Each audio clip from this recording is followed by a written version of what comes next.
नमस्कार दोस्तों, रंगमंच कहानियों का में आपका स्वागत है। तो कहानियों का सिलसिला शुरू करते हुए लीजिए सुनते हैं मुंशी प्रेमचंद्र साहित्य गोदान पिछले भाग से आगे का भाग 35। होरी की दशा अब दिन दिन गिरती ही जा रही थी। जीवन के संघर्ष में उसकी सदैव हार हुई, पर उसने कभी हिम्मत नहीं हारी। प्रत्येक हार जैसे उसे भाग्य से लड़ने की शक्ति दे देती थी। मगर अब वह उस अंतिम दशा को पहुंच गया था जब उसमें आत्मविश्वास भी न रहा था। अगर वह अपने धर्म पर अटल रह सकता तो भी कुछ आंसू पूछते, मगर वह बात भी न थी। उसने नीयत भी बिगाड़ी, अधर्म भी कमाया, कोई ऐसी बुराई न थी जिसमें वह परा न हो, पर जीवन की कोई अभिलाषा न पूरी हुई और भले दिन मृगतृष्णा की भांति दूर ही होते चले गए। यहाँ तक कि अब उसे धोखा भी न रह गया था। झूठी आशा की हरियाली और चमक भी अब नजर न आती थी। हारे हुए महीप की भांति उसने अपने मन को इन 3 बीघे के किले में बंद कर लिया था और उसे प्राणों की तरह बचा रहा था। फाके सहे, बदनाम हुआ, मजूरी की, पर किले को हाथ से न जाने दिया। मगर अब वह किला भी हाथ से निकला जाता था। 3 साल से लगान बाकी पड़ा हुआ था और अब पंडित नोखेराम ने उस पर बेदखली का दावा कर दिया था। कहीं से रुपए मिलने की आशा न थी। जमीन उसके हाथ से निकल जाएगी और उसके जीवन के बाकी दिन मजूरी करने में कटेंगे। भगवान की इच्छा। राय साहब को क्या दोष दे, असामियों ही से उनका भी गुजर है। इसी गांव पर आधे से ज्यादा घरों पर बेदखली आ रही है। आवे, औरों की जो दशा होगी वही उसकी भी होगी। भाग्य में सुख बदा होता तो लड़का यूं हाथ से न निकल जाता। सांझ हो गई थी। वह इसी चिंता में डूबा हुआ बैठा था। पंडित माता दी ने आकर कहा, क्या हुआ होरी? तुम्हारी बेदखली के बारे में इन दिनों नोखेराम से मेरी बोलचाल बंद है। कुछ पता नहीं। सुना तारीख को 15 दिन और रह गए हैं। होरी ने उनके लिए खाट डाल कर कहा, वह मालिक है, जो चाहे करे। मेरे पास रुपए होते तो वह दुर्दशा क्यों होती?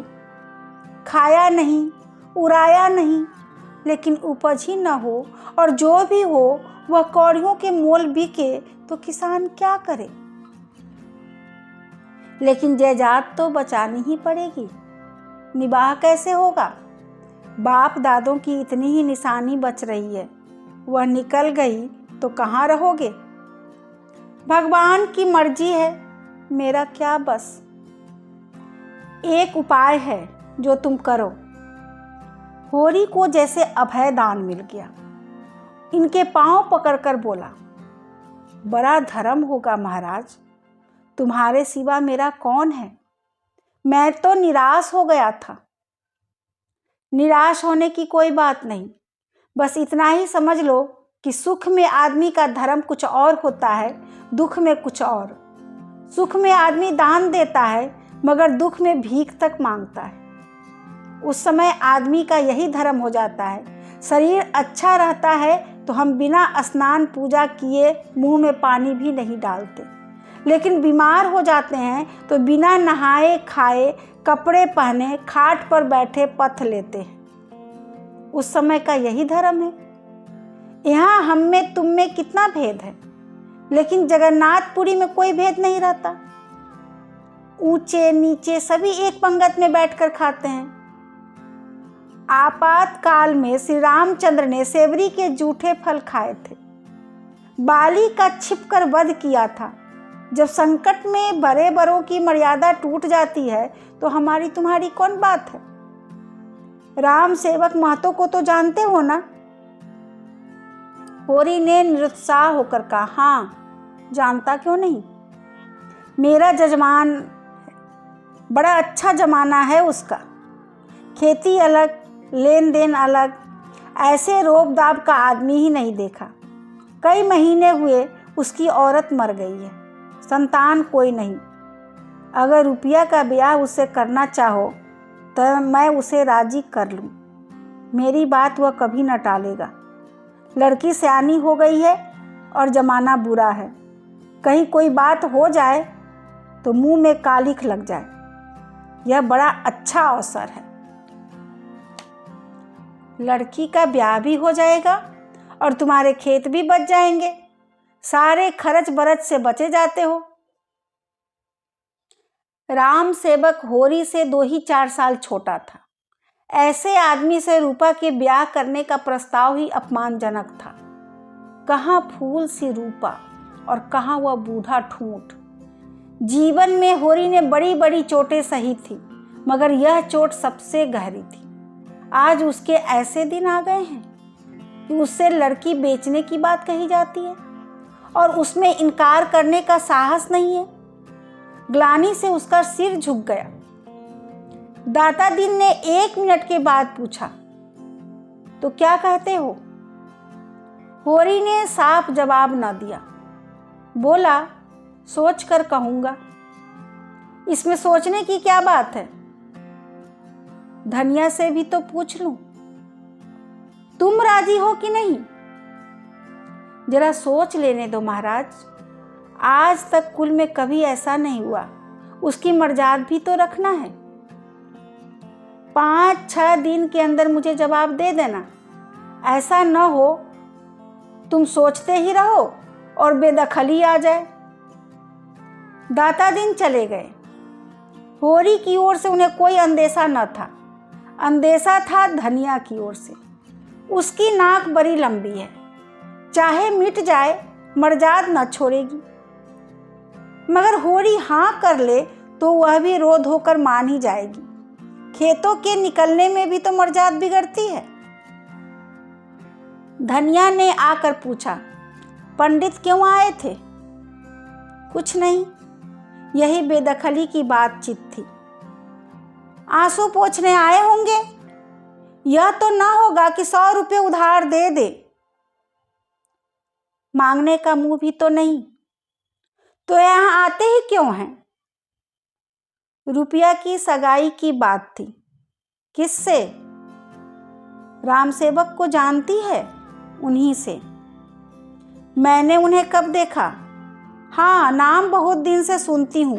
वह तो बूढ़ा होगा। बूढ़ा नहीं है, हाँ अधेड़ है। तुमने पंडित को फटकारा नहीं? मुझसे कहते तो ऐसा जवाब देती कि याद करते। फटकारा नहीं, लेकिन इनकार कर दिया। कहते थे ब्याह भी बिना खर्च बरच के हो जाएगा और खेत भी बच जाएंगे। साफ साफ क्यों नहीं बोलते कि लड़की बेचने को कहते थे? कैसे इस बूढ़े का हियाव पड़ा? लेकिन होरी इस प्रश्न पर जितना ही विचार करता उतना ही उसका दुराग्रह कम होता जाता था। कुल मर्यादा की लाज उसे कुछ कम न थी, लेकिन जिसे असाध्य रोग ने ग्रस लिया हो वह खाद्य अखाद्य की परवाह कब करता है। दाता दीन के सामने होरी के कुछ ऐसे भाव प्रकट किया था जिसे स्वीकृति नहीं कहा जा सकता, मगर भीतर से वह पिघल गया था। उम्र की ऐसी कोई बात नहीं, मरना जीना तकदीर के हाथ में है। बूढ़े बैठे रहते हैं, जवान चले जाते हैं। रूपा को सुख लिखा है तो वहाँ भी सुख उठाएगी, दुख लिखा है तो कहीं भी सुख नहीं पा सकती। और लड़की बेचने की तो कोई बात ही नहीं। होरी उससे कुछ लेगा, उधार लेगा और हाथ में रुपए आते ही चुका देगा। इसमें शर्म या अपमान की कोई बात ही नहीं है। बेशक उसमें समाई होती तो वह रूपा का ब्याह किसी जवान लड़के से और अच्छे कुल में करता, दहेज भी देता, बारात के खिलाने पिलाने में भी खूब दिल खोल कर खर्च करता। मगर जब ईश्वर ने उसे इस लायक नहीं बनाया तो कुश कन्या के सिवा और वह क्या कर सकता है। लोग हंसेंगे, लेकिन जो लोग खाली हंसते हैं और कोई मदद नहीं करते, उनकी हंसी की वह क्यों परवाह करे। मुश्किल यही है कि धनिया नाराजी होगी। गधी तो है ही, वही पुरानी लाज ढोए जाएगी। यह कुल प्रतिष्ठा के पालने का समय नहीं, अपनी जान बचाने का अवसर है। ऐसी ही बड़ी लाज वाली है तो लाए, 500 निकाले, कहाँ धरे हैं। 2 दिन गुजर गए और इस मामले पर उन लोगों में कोई बातचीत न हुई। हाँ, दोनों सांकेतिक भाषा में बात करते थे। धनिया कहती, वर कन्या जोर के हों तभी ब्याह का आनंद है। होरी जवाब देता, ब्याह आनंद का नाम नहीं है पगली, यह तो तपस्या है। चलो तपस्या है। हाँ, मैं कहता हूँ जो है। भगवान आदमी को जिस दशा में डाल दे उसमें सुखी रहना तपस्या नहीं तो और क्या है। दूसरे दिन धनिया ने वैवाहिक आनंद का दूसरा पहलू सोच निकाला। घर में जब तक सास ससुर देवरानियां जेठानियां न हो तो ससुराल का सुख ही क्या। कुछ दिन तो लड़की बहुरिया बनने का सुख पाए। होरी ने कहा, वह वैवाहिक जीवन का सुख नहीं, दंड है। धनिया तिनक उठी, तुम्हारी बातें भी निराली होती है। अकेली बहू घर में कैसे रहेगी, न कोई आगे न कोई पीछे। होरी बोला, तू तो इस घर में आई तो एक नहीं 2-2 देवर थे, सास थी, ससुर था। तूने कौन सा सुख उठा लिया, बता। क्या सभी घरों में ऐसे ही प्राणी होते हैं? और नहीं तो क्या, आकाश की देवियां आ जाती है। अकेली तो बहू, उस पर हुकूमत करने वाला सारा घर। बेचारी किस किस को खुश करे। जिसका हुक्म न माने वही बैरी, सबसे भला अकेला। फिर भी बात यहीं तक रह गई, मगर धनिया का पल्ला हल्का होता जाता था। चौथे दिन राम सेवक महतो खुद आ पहुंचे। कला रास घोड़े पर सवार, साथ एक नाई और एक खिदमतगार, जैसे कोई बड़ा जमींदार हो। उम्र 40 से ऊपर थी, बाल खिचड़ी हो गए थे, पर चेहरे पर तेज था, देह गठी हुई। होरी उनके सामने बिल्कुल बूढ़ा लगता था। किसी मुकदमे की पैरवी करने जा रहे थे। यहाँ जरा दोपहरी काट लेना चाहते हैं। धूप कितनी तेज है और कितने जोरों की लू चल रही है। होरी सहुआइन की दुकान से गेहूं का आटा और घी लाया। पूड़ियाँ बनी। तीनों मेहमानों ने खाया। दाता दीन भी आशीर्वाद देने आ पहुंचे। बातें होने लगी। दाता दीन ने पूछा, कैसा मुकदमा है महतो? राम सेवक ने शान जमाते हुए कहा, मुकदमा तो एक न एक लगा ही रहता है महाराज। संसार में गऊ बनने से काम नहीं चलता। जितना दबो उतना ही लोग दबाते हैं। थाना, पुलिस, कचहरी, अदालत सब है हमारी रक्षा के लिए, लेकिन रक्षा के लिए सभी तैयार रहते हैं, रक्षा कोई नहीं करता। चारों तरफ लूट है। जो गरीब है, बेकस है, उसकी गर्दन काटने के लिए सभी तैयार रहते हैं। भगवान न करे कोई बेईमानी करे, यह बड़ा पाप है। लेकिन अपने और हक और न्याय के लिए न लड़ना उससे भी बड़ा पाप है। तुम ही सोचो, आदमी कहाँ तक दबे। यहाँ तो जो किसान है वह सबका नरम चारा है। पटवारी को नजराना और दस्तूरी न दे तो गांव में रहना मुश्किल। जमींदार के चपरासी और कारिंदों का पेट न भरे तो निवाह न हो। थानेदार और कांस्टेबल तो जैसे उनके दामाद है। जब उनका दौरा गांव में हो जाए, किसानों का धर्म है कि वह उनका आदर सत्कार करे, नजर नयाज दे, नहीं एक रिपोर्ट में गांव का गांव बंध जाए। कभी कानून गो आते हैं, कभी तहसीलदार, कभी डिप्टी, कभी जज, कभी कलेक्टर, कभी कमिश्नर। किसान को उनके सामने हाथ बांधे हाजिर रहना चाहिए। उनके लिए रसद, चारे, अंडे, मुर्गी, दूध, घी का इंतजाम करना चाहिए। तुम्हारे सिर भी तो वही बात रही है महाराज। एक न एक हाकिम रोज नए नए बढ़ते जाते हैं। एक डॉक्टर कुआं में दवाई डालने के लिए आने लगा है, एक दूसरा डॉक्टर कभी कभी आकर डोरों को देखता है, लड़कों का इम्तहान लेने वाला इंस्पेक्टर है, न जाने किस किस महकमे के अफसर हैं। नहर के अलग, जंगल के अलग, ताड़ी शराब के अलग, गांव सुधार के अलग, खेती विभाग के अलग, कहाँ तक गिनाऊं। पादरी आ जाता है, उसे भी रसद देना पड़ता है, नहीं शिकायत कर दे। और तो कहो कि इतने महकमों और इतने अफसरों से किसान का कुछ उपकार होता हो तो नाम को नहीं। अभी जमींदार ने गांव पर हल पीछे 2-2 रुपये चंदा लगाया। किसी बड़े अफसर के दावत की थी, किसानों ने देने से इनकार कर दिया। बस उसने सारे गांव पर जाफा कर दिया।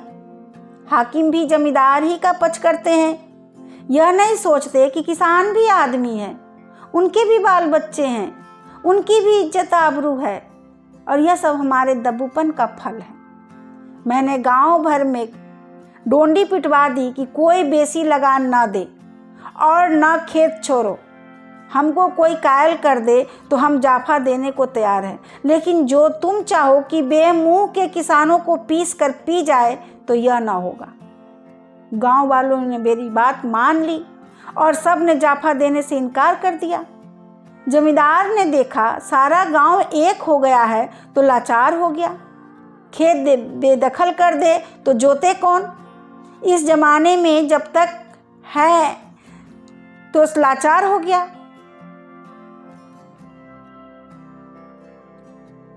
इस जमाने में जब तक करे ना पड़ो कोई नहीं सुनता। बिना रोए तो बालक भी माँ से दूध नहीं पाता। राम सेवक तीसरे पहर चला गया और धनिया और होरी पर न मिटने वाला असर छोड़ गया। दाता दीन का मंत्र जाग गया। उन्होंने पूछा, अब क्या कहते हो? होरी ने धनिया की ओर इशारा करके कहा, इससे पूछो, हम तुम दोनों से पूछते हैं। धनिया बोली, उम्र तो ज्यादा है, लेकिन तुम लोगों की राय है तो मुझे भी मंजूर है। तकदीर में जो लिखा होगा वह तो आगे आएगा ही, मगर आदमी अच्छा है। और होरी को तो राम सेवक पर विश्वास हो गया था।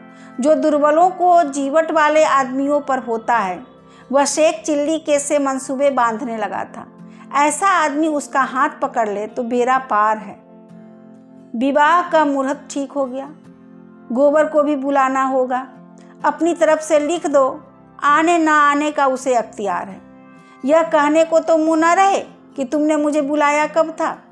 सोना को भी बुलाना होगा। धनिया ने कहा, गोबर तो ऐसा नहीं था, लेकिन जब झुनिया आने दे, परदेश जाकर ऐसा भूल गया कि न चिट्ठी न पत्री, न जाने कैसे हैं। यह कहते कहते उसकी आंखें सजल हो गई। गोबर को खत मिला तो चलने को तैयार हो गया। झुनिया को जाना अच्छा तो न लगता था, पर इस अवसर पर कुछ कह न सकी। बहन के ब्याह में भाई का न जाना कैसे संभव है? सोना के ब्याह में न जाने का कलंक क्या कम है?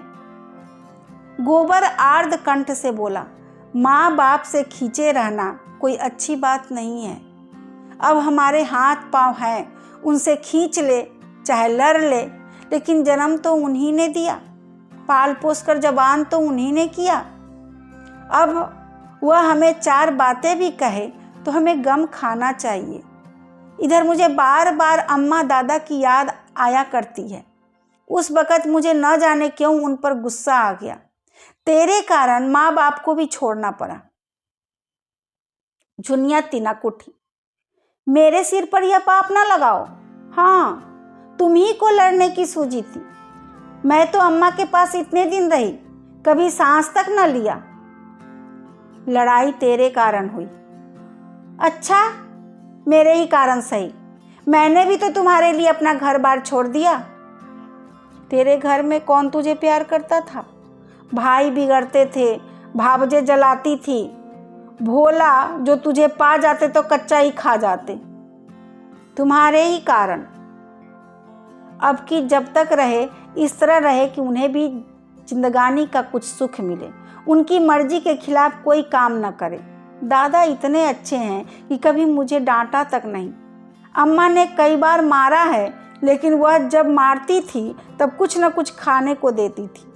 मारती थी पर जब तक मुझे हंसा न ले उन्हें चैन न आता था। दोनों ने मालती से जिक्र किया। मालती ने छुट्टी ही नहीं दी। कन्या के उपहार के लिए एक चरखा और हाथों का कंगन भी दिया। वह खुद जाना चाहती थी, लेकिन कई ऐसे मरीज उसके इलाज में थे जिन्हें एक दिन के लिए भी न छोड़ सकती थी। हाँ, शादी के दिन आने का वादा किया और बच्चे के लिए खिलौने का ढेर लगा दिया। उसे बार बार चूमती थी और प्यार करती थी, मानो सब कुछ पेशगी ले जाना चाहती है। और बच्चा उसके प्यार की बिल्कुल परवाह न करके घर चलने के लिए खुश था, उस घर के लिए जिसको उसने देखा तक न था। उसकी बाल कल्पना में घर स्वर्ग से भी बढ़कर कोई चीज थी। गोबर ने घर पहुंचकर उसी दशा देखी तो ऐसा निराश हुआ कि इसी वक्त यहाँ से लौट जाए। घर का एक हिस्सा गिरने गिरने हो गया था। द्वार पर केवल एक बैल बंधा हुआ था, वह भी नीम जान। धनिया और होरी दोनों फूले न समाये, लेकिन गोबर का जी उचाट था। अब इस घर के संभालने की क्या आशा है?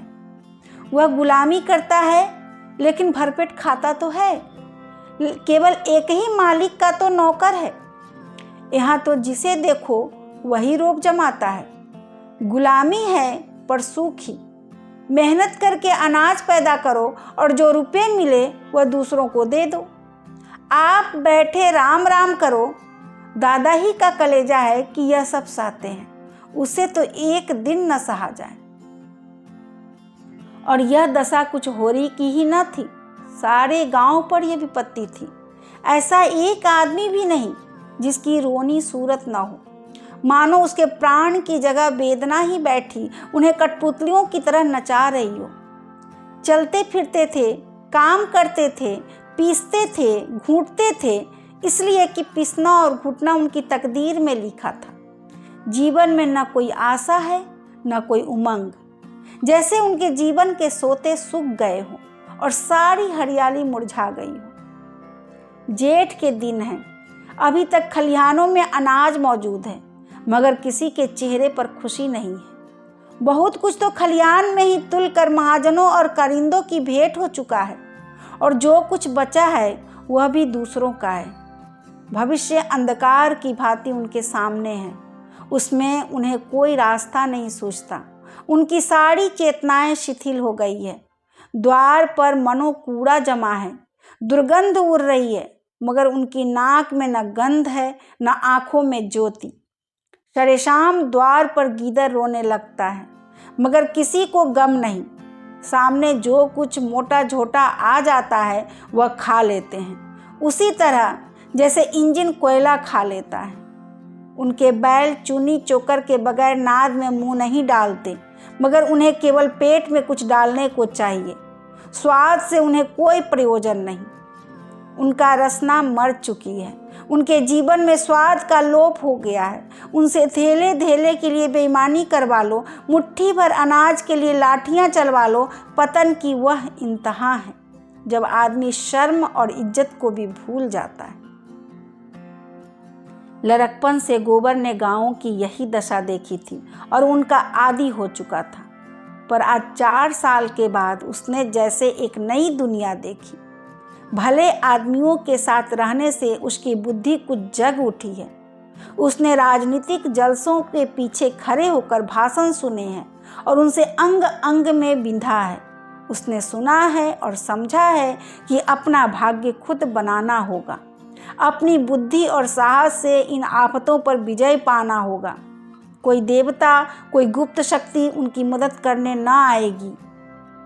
और उसमें गहरी संवेदना सजग हो उठी है। अब उसमें वह केवल पहले की उदंडता और गरूर नहीं है, वह नम्र और उद्योगशील हो गया है। जिस दशा में पड़े हो उसे स्वार्थ और लोभ के वश होकर और क्यों बिगड़ते हो? दुख ने तुम्हें एक सूत्र में बांध दिया है, बंधुत्व के इस दैवी बंधन को क्यों अपने तुच्छ स्वार्थों से तोड़े डालते हो? उस बंधन को एकता का बंधन बना लो। इस तरह के भावों ने उसकी मानवता को पंख से लगा दिए। संसार का ऊंच नीच देख लेने के बाद निष्कपट मनुष्यों में जो उदारता आ जाती है, वह मानो आकाश में उड़ने के लिए पंख फरफरा रही है। होरी को अब वह कोई काम करने देखता है तो उसे हटाकर खुद करने लगता है, जैसे पिछले दुर्व्यवहार का प्रायश्चित करना चाहता हो। कहता है, दादा अब कोई चिंता मत करो, सारा भार मुझ पर छोड़ दो। मैं अब हर महीने खर्च भेजूंगा। इतने दिन तो मरते खपते रहे, कुछ दिन तो आराम कर लो। मुझे धिक्कार है कि मेरे रहते तुम्हें इतना कष्ट उठाना पड़े। और होरी के रोम रोम से बेटे के लिए आशीर्वाद निकल जाता है। उसे अपनी जीर्ण देह में दैवी स्फूर्ति का अनुभव होता है। वह इस समय अपने कर्ज का ब्यौरा कहकर उसकी उठती जवानी पर चिंता की बिजली क्यों गिराए? वह आराम से खाए पिए, जिंदगी का सुख उठाए। मरने खपने के लिए वह तैयार है, यही उसका जीवन है। राम राम जप कर भी वह जी भी तो नहीं सकता। उसे तो फावड़ा और कुदाल चाहिए। राम राम की माला फेर कर उसका चित्त न शांत होगा। गोबर ने कहा, कहो तो मैं सबसे किस्त बंधवा लूं और हर महीने महीने देता जाऊं। सब मिलाकर कितना होगा? होरी ने सिर हिलाकर कहा, नहीं बेटा, तुम काहे को तकलीफ उठाओगे? तुम्ही को कौन बहुत मिलते हैं, मैं सब देख लूंगा। जमाना इसी तरह थोड़े ही रहेगा। रूपा चली जाती है, अब कर्ज ही तो चुकाना है।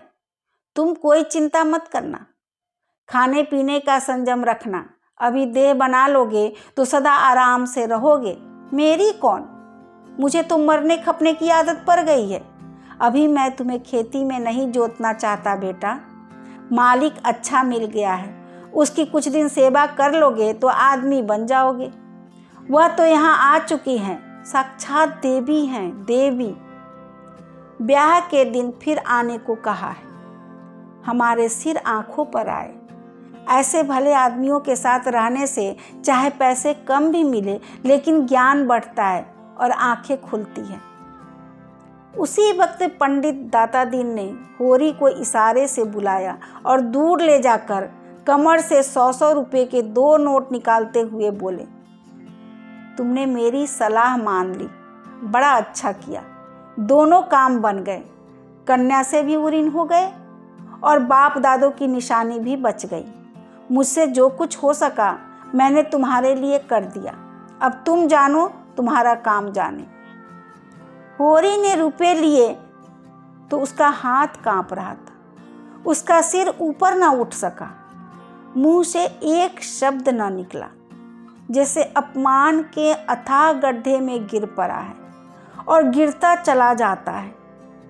आज 30 साल तक जीवन से लड़ते रहने के बाद वह परास्त हुआ है, और ऐसा परास्त हुआ है कि मानो उसके नगर के द्वार पर खड़ा कर दिया गया है और जो आता है उससे मुंह पर थूक देता है। वह चिल्ला चिल्ला कर कह रहा है, भाइयों, मैं दया का पात्र हूँ। मैंने नहीं जाना जेठ की लू कैसी होती है और माघ की वर्षा कैसी होती है। इस देह को चीर कर देखो, इनमें कितना प्राण रह गया है, कितना जख्मों से चूर, कितना ठोकरों से कुचला हुआ। उससे पूछो, कभी तूने विश्राम के दर्शन किए? कभी तू छांव में बैठा? उस पर यह अपमान, और वह अब भी जाता है, कायर, लोभी, अधम। उसका सारा विश्वास जो अगाध होकर स्थूल और अंधा हो गया था, मानो टुक टुक उर्रा गया है। दाता दीन ने कहा, तो मैं जाता हूँ, न हो तो तुम इसी वक्त नोखे राम के पास चले जाओ। होरी दीनता से बोला, चला जाऊंगा महाराज, चला जाऊंगा, मगर मेरी इज्जत तुम्हारे हाथ है। अभी आप सुन रहे थे मुंशी प्रेमचंद्र साहित्य गोदान पिछले भाग से आगे का भाग 35। धन्यवाद।